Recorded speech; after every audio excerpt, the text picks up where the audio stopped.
Clean. That's what you want your sneakers and shoes to be always. And I'm going to show you how.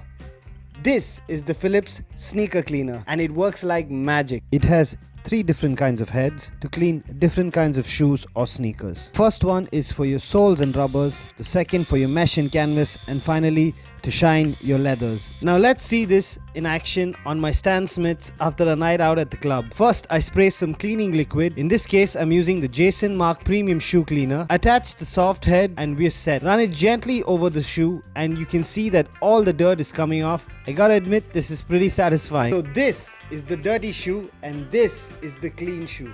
And you can see that it's done a pretty good job of cleaning these shoes. And I gotta admit that before I used to use toothbrushes and sponges to clean my shoes, but now with the Philips shoe cleaner, I find it much more easier and fun to do. Send this to somebody who would like to have clean sneakers and I'll see you in the next one.